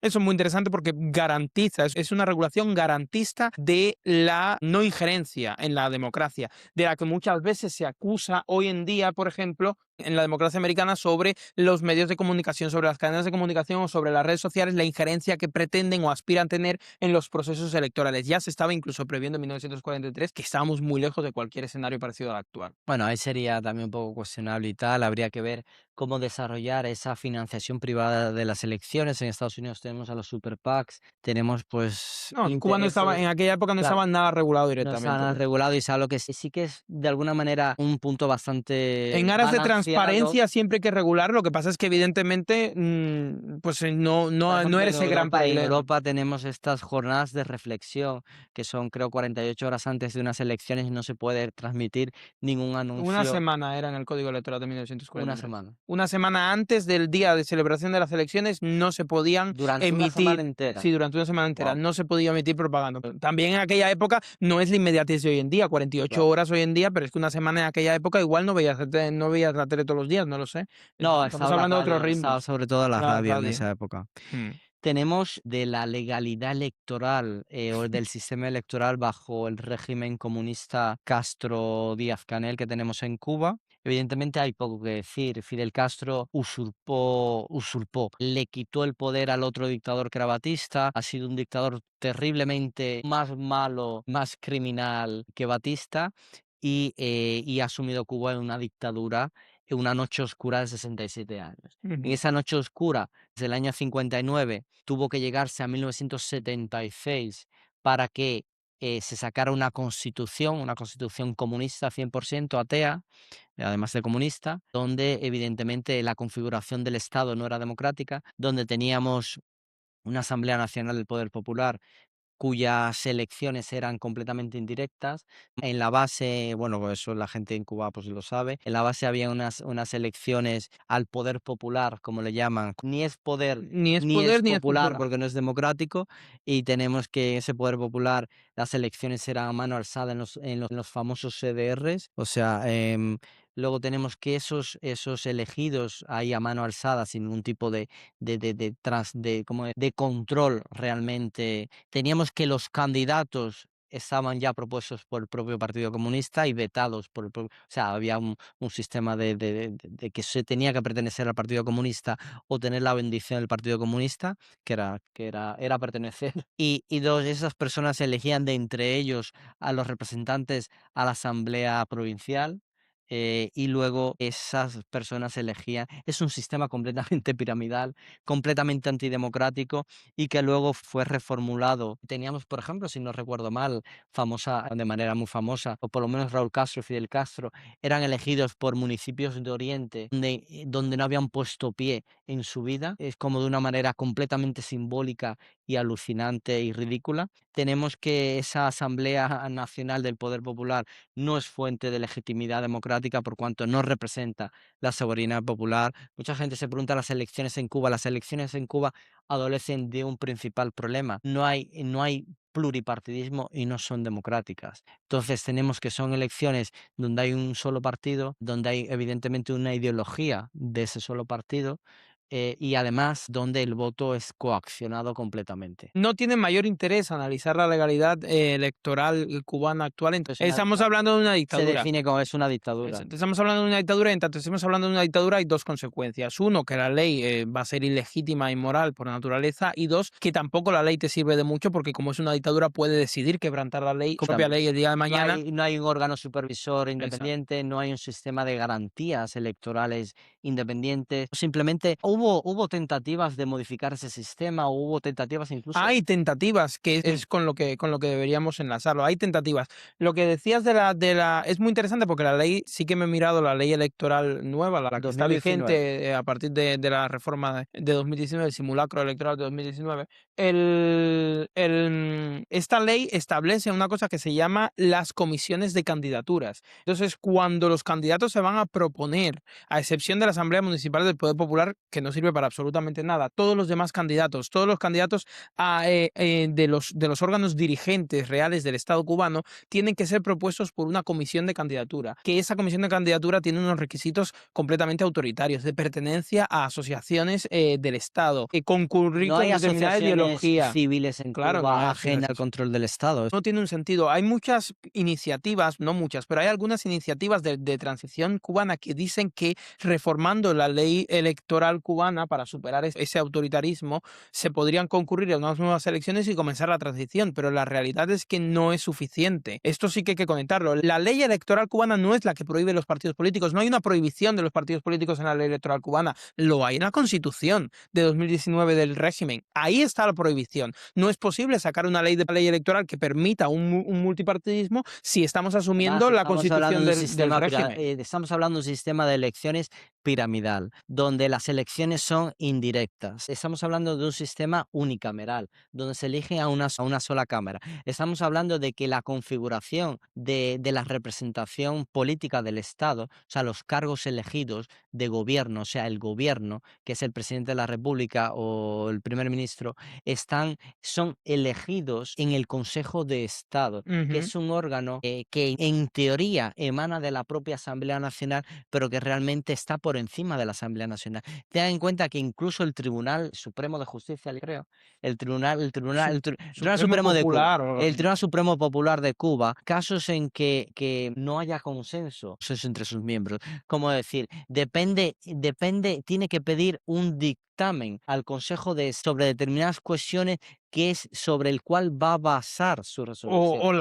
O el recurso de inconstitucionalidad, que esto ya lo hemos comentado en el pasado. El Supremo Popular de Cuba tiene que pedir cuando se le invoca, si es que por las vías que se le puede invocar, que nos la tenemos que imaginar, un recurso de inconstitucionalidad frente a una norma emanada por la Asamblea Nacional del Poder Popular, le tiene que preguntar a la Asamblea Nacional ¿Qué del Poder opina? Popular que le ha sacado esa norma si es o no constitucional. Pues ya me dirás tú a mí. Y es un ¿Cómo órgano decir? de gobierno indirecto que está además supeditado por el artículo 5 de la propia Sí. Constitución al Partido Comunista de Cuba y que está Definitivamente. compuesto en su No 100% es por miembros del Partido Comunista de Cuba. lo que queremos transmitir es que no es viable la reforma de la ley electoral porque hay toda una serie Es un de. sistema, es que la gente cree, Gente. no, no, vamos a reformar la ley electoral. No puedes cambiar 4 artículos porque No puedes ni siquiera sacar es un la ley nueva sistema entera. legal Claro. que está fundamentado En no la en un supremacía error, de un partido único. en un sistema dictatorial, en normas que están hechas para proteger los intereses de supervivencia de la dictadura. Habría que cambiar todo el sistema completo. Lo que tiene que Completo. entender la gente es que habría que cambiar todo. Habría que cambiar las leyes que regulan al tribunal, las leyes que regulan a la asamblea, la constitución en primer lugar, la ley electoral. Entonces, si lo tenemos que cambiar todo, ¿por qué insistimos en proponer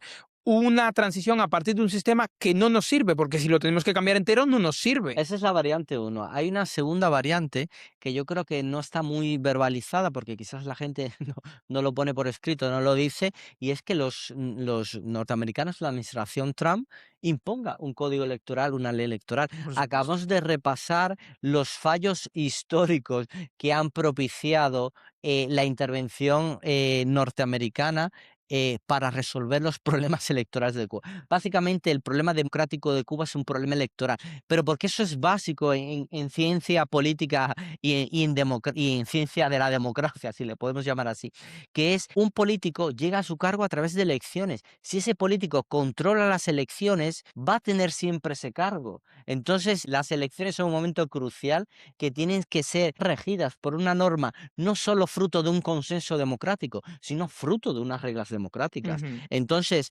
si la administración Trump impone una normativa, lo escueta que pueda hacer o lo grande que pueda ser, tendrá que tener algún refrendo popular, tendrá que tener alguna fuente de legitimidad. Entonces, nos quedamos con que la única fuente de legitimidad que nos resuelve muchísimos problemas en Cuba y en concreto en la transición vuelve a ser la Constitución del 40, porque no solo establece un sistema constitucional de elecciones democráticas, sino que hay una ley de desarrollo, que es el Código Electoral de 1940. Claro, esa es la otra pata de la mesa cuando hablamos de la transición, que muchas personas rechazan la Constitución de 1940 por el tema del socialismo, ya lo hemos comentado en un podcast en la propiedad, e incluso entrando en ese debate es como, vale, la Constitución no es la única norma que rige a un Estado, es la más importante, desde luego, pero también es la más abstracta, lo cual significa que en lo concreto siempre vamos a tener unas carencias. Si vamos a, si vamos a las normas de 1901, tenemos unos problemas gravísimos en Pues, materia electoral que las hemos comentado hasta ahora.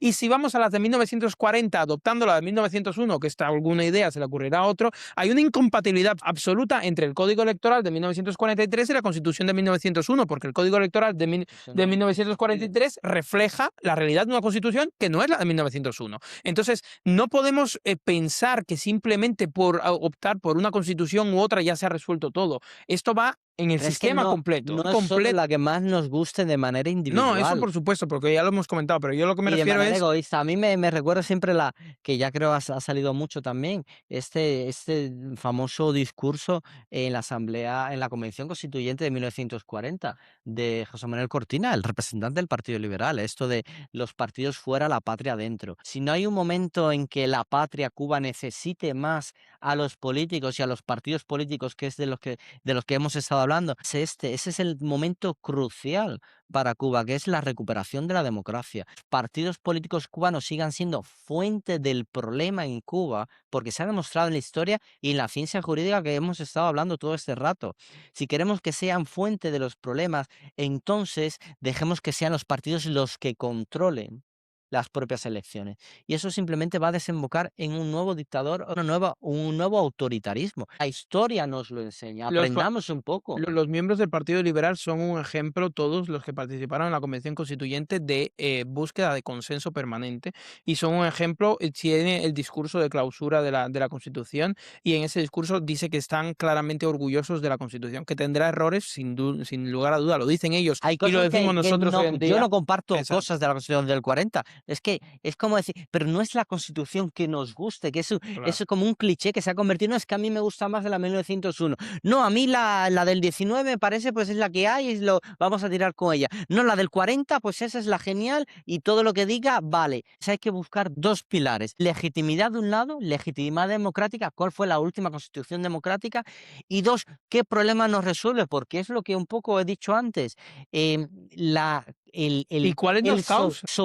Que el también causan soberano es problemas. el pueblo puede en cualquier momento, siempre que se sigan las reglas democráticas, darse una nueva constitución, y esa constitución será la constitución de todos los cubanos. Vuelvo a decir, no de cualquier manera, sino de una forma específica. La constitución de 1940 establece una forma de reformarla que es viable, pero no solo va a poder reformarse, sino que da los mecanismos para articular una transición. Otra cosa que nos ha pasado en estos días, y ahora te dejo opinar sobre esto, es que muchas personas dicen que si una constitución se puede utilizar para una transición, y yo me digo, pero ¿qué está preguntando?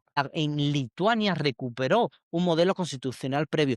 Italia, que no es un país del este, con la constitución italiana de 1945, se convirtió en república porque era una monarquía y porque antes de sacar una nueva constitución, hicieron un referéndum popular, que algunos dicen a día de hoy que todavía fue manipulado, que supuestamente supuestamente ganó el voto republicano y se dieron una nueva constitución y ya está. No podemos simplemente contentarnos con decir, no, es que es socialista. La constitución del 40 nos hemos estado dedicando aquí a demostrar que no es nada socialista. Eso en primer lugar. Y dos, es la herramienta legal que sí que garantiza la continuidad con el hilo constitucional cubano, porque es retomar ese último hilo. No hay que ir a 1901, porque ese es el error que llaman. No hay que ir a la constitución de Jimaguayú, ni a la de La Yaya, ni a las de Guaymaro. Lo que hay que hacer es Protoconstituciones reales. recuperar el último consenso democrático del pueblo, que aquí ha dicho Remel, los liberales estaban orgullosos de la constitución porque reflejaba la realidad del momento y es un legado que pervive hasta... Pero es que no sé si ahora quieres decir algo. No, yo simplemente añadir la cuestión de la reforma es completamente viable, la reforma es completamente necesaria, en mi opinión. Habrá quien opine que no es necesaria y tendrá derecho a opinarlo. Yo considero que la reforma de la Constitución es completamente necesaria, pero la Constitución, cuando se dice no vale para una transición, la Constitución configura un Estado e incluso durante la transición el Estado existe. Entonces tenemos que tener constancia de que durante los 30 días, 18 meses o 4 años que dure la transición en Cuba cuando llegue, va a haber un Estado funcionando, donde por naturaleza humana va a haber excesos, donde el poder político va a excederse o va a intentar excederse y tendrá que haber un contrapoder que evite ese exceso. Tendrá Y que haber eso lo una configura, ley, y eso una lo ley. configura la Constitución y la ley. Si no tenemos una Constitución, lo que tenemos es una ley transicional, ¿qué leyes estaremos aplicando? ¿Qué compatibilidad tendrán con esas leyes más concretas? ¿Quién promulgará esa ley transicional? Si tenemos la Constitución de 1901, ¿cómo aplicamos leyes que, bueno, directamente es que probablemente muchas no las tendremos? Ya las de 1940 está mucho trabajo dar con ellas. Las de 1901 Es que, como probablemente decir, serán un algunos te han caos. dicho, creo, te han dicho como que es empezar la casa por la Por los parte de muebles, arriba. No, ¿no? señores, la Constitución es el cimiento, pero si no vamos a aplicar la Constitución de Es que la 1940 Constitución no es en la una... casa, es el cimiento. Es que ese es Si el no, problema. si no aplicamos la Constitución del 40 en la transición cubana, ¿qué aplicamos? La Constitución del 19, la de 1901 porque alguien la promulga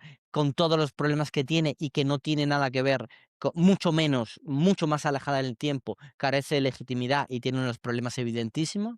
Em, ¿Cómo se aplica? Vamos a suponer que se aplica una ley transicional.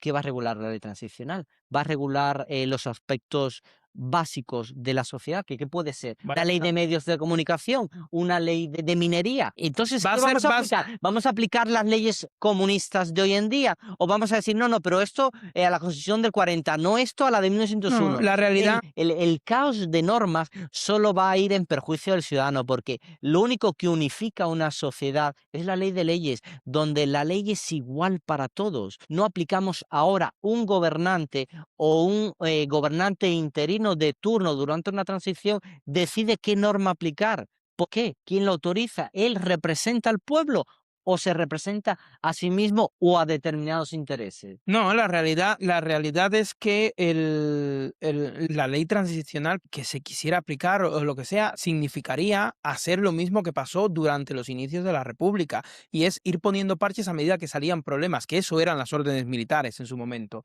y que han dado un resultado pues que podemos ver que no es un buen resultado. Objetivamente hablando, la historia democrática de Cuba no es una buena historia, es una historia completamente marcada por el caos. Tenemos que parar. Bueno, pues ya vamos al punto. Es el día de la transición. Trump ha hecho lo que ha tenido que hacer. Los cubanos también han puesto de su parte, o hemos puesto de nuestra parte todos. Y tenemos que hay una transición en Cuba y hay que organizar las primeras elecciones. Si aplicamos el Código Electoral de 1943 junto con la Constitución, porque hemos dicho no podemos aplicar normas sectoriales sin el cimiento. El cimiento en la Constitución, porque es el que establece en los tribunales, es el que establece los cargos, como todo. Es que básicamente es todo. Es que en la Junta tenemos que los partidos, ¿qué es lo que tienen que hacer? Lo primero que tienen que hacer los partidos políticos es registrarse. Tienen que acudir a la Junta Municipal Electoral, que ya va a existir porque la Constitución la restablece, a restablecer la Constitución de 1940. Durante una transición tenemos, señores, que esto ya está resuelto. Se llama Junta Municipal Electoral, está conformada o está, de hecho, dirigida por un juez del Poder Judicial bajo la Constitución de 1940, y ese partido tiene que llevar un acta de constitución firmada por lo menos 50 cubanos. O sea, esto no es yo con dos amigos míos hago un partido. No, no. Estos son 50 personas que tienen que firmar un acta y dar fe de que todos ellos quieren formar ese partido. Eso es un umbral mínimo para el número de integrantes de un partido político, 50. Esos estatutos de esa acta de constitución tiene que tener un programa mínimo de gobierno. Y aquí es donde es tan necesario un juez, porque si ese programa de gobierno dice que quiere restaurar el comunismo de Fidel Castro, pues tenemos que eso es inconstitucional. No porque no me guste el comunismo, sino porque lo pone la Constitución de 1940, artículo 35 creo que lo hemos dicho. Luego tiene que haber los nombres de la directiva, una directiva provisional de ese partido. Ahora bien, en Cuba, viendo la hiperfragmentación que ha existido siempre y que ahora las personas sacan partidos como churros aquí, si todos los cubanos fuéramos un partido, no tendríamos votantes, porque no todos podemos, no todos pueden servir al pueblo siendo gobernantes. Eso es menos mal, ojalá esté reservado a los mejores y a los más capaces, no a todos que no cumplan los requisitos. Vemos que hay un requisito mínimo para poder participar en unas elecciones y es tener por lo menos un 2% del censo electoral. No es que a mí me va a votar en mi barrio 300 personas en mi pueblo. Hay que demostrar que que tu partido, tu iniciativa política tiene un mínimo de impacto social y el censo electoral de Cuba está compuesto por sus habitantes. Hay que hacer un censo nuevo, ver el número de habitantes que hay o basarse en el que está sobre los 11 millones, poco menos, porque ha migrado muchísima gente. Pues hay que tener por lo menos un 2%. Eso existe en todos los países del mundo. Esto no es que una persona con 5 potenciales votantes se presenta a unas elecciones. Pero señores, por una cuestión normal de economía. O sea, no podemos pagar el pueblo, las personas, los contribuyentes, los que pagan impuestos en el futuro en Cuba, no pueden simplemente volverle el capricho de cualquier politicucho de turno. O sea, hay que tener un programa, hay que ser un partido serio. No, y Eso por lo una menos. cosa que no puede perder de vista la gente que tiene aspiraciones a partido político es que, evidentemente, los candidatos a cargos públicos cubanos tienen que residir en Cuba. Quiero decir, Claro. no se puede ser senador en Cuba en Miami, ni se puede ser senador en Cuba en Madrid. O sea, hay que Es ser que senador en eso no Cuba podemos donde hacer sale el edificio del como Raúl Senado. Castro, que era Lo digo para que lo tengan en cuenta porque muchos por no han Songo la caído. Maya, por Songo, sí, hombre, Es simplemente para que lo tengan en cuenta de que ser político en Cuba y tener aspiraciones políticas en Cuba significa trasladarse a Cuba. escuchen que la Junta Provincial Electoral, o sea, todo eso tiene lugar ante el municipio. Cualquier partido que se vaya a presentar en Cuba tiene que escoger ante qué municipio presentarse, no al que más le guste, sino el de donde se fundó. Pues el partido se fundó pues en municipio Centro Habana, pues tendrá que ir a la Junta Electoral de ese municipio para constituirse. Hay una supervisión. La Junta Provincial Electoral se va a encargar de verificar que esos requisitos son ciertos, que esos integrantes del partido son cubanos, que se cumplen los requisitos electorales que establece la Constitución. Va a encargarse de verificar que hay que hay ese famoso 2% de intención de voto. ¿Cómo? Pues eso es una interrogante bastante importante porque el 2% se puede sustituir también por avales o por avales, por una especie de consenso de alcance, es decir, de influencia que pueda tener un partido político a nivel nacional. ¿Por qué? Porque el fundador de ese partido político sea una figura pues de reconocida trayectoria o que ha tenido una actividad, un activismo político de mucho tiempo, como es el caso de muchísimos activistas y muchísimos cubanos con aspiraciones políticas. Esa es la fase de constitución de los partidos. Luego tenemos la fase electoral como tal. En la fase electoral, pues se presentan, según la Constitución de 1940 y el Código de 1943, unas listas nominales con nombre y apellido de los candidatos y que son cerradas. ¿Qué significa? Que no existe la posibilidad, ni esto es igual al sistema español electoral actual vigente. Habría que reformarlo, por ejemplo, en mi opinión. Puede no estar de acuerdo, exacto, Claro. pero por el momento tenemos una lista cerrada. ¿Qué significa? Que no se puede escribir a tu candidato. Tú no estás de acuerdo con la lista, vienen 10 personas. No te gusta ninguna, tú mismo sometes un candidato que a ti te gusta. No, yo, obviamente que cumpla con los Bueno, eso ya es requisitos. un extremo, pero Pero me refiero. eso se hace en Estados Unidos. Vale, En Estados Unidos eso se hace, por pero eso es ejemplo, un y se puede extremo. hacer. Pero a lo que me refiero, por ejemplo, también sería viable que en la papeleta tú puedas seleccionar en una lista quiénes quieres o incluso intercambiarlos. Es decir, esto se llamaría en Europa listas abiertas y desbloqueadas. Las listas en España son cerradas y bloqueadas. ¿Eso qué Como la significa? Constitución del 40, lo Eso, tiene que sí, saber. exacto. ¿Eso qué significa? Que viene una papeleta, en esa papeleta hay un listado que ha elaborado el Partido Popular o el Partido Socialista Obrero Español, por ejemplo, y tú seleccionas esa lista completa, la lista desde el uno hasta el final. Una lista abierta sería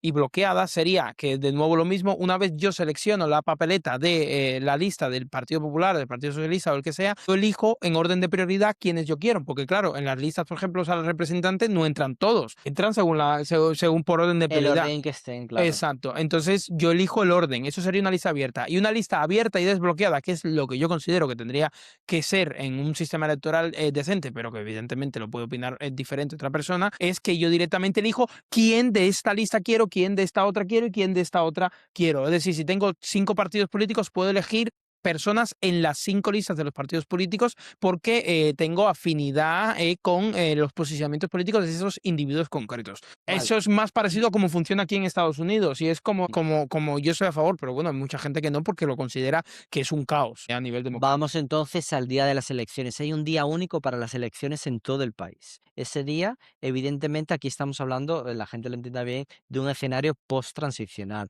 porque un gobierno de transición no, vamos, es muy complicado que que haya el tiempo real para esperar porque surge un gobierno organizando toda Cuba para unas comicios, unas elecciones. Las primeras elecciones democráticas no van a poder ser al día siguiente de que Trump arregle las cosas y que Exacto. los cubanos pongamos en nuestra parte. Bueno, hay un día de elecciones y ese día es un solo día en todo el país. Ese es el día de las votaciones. Eso según la Constitución de 1940 y el Código Mm, Electoral.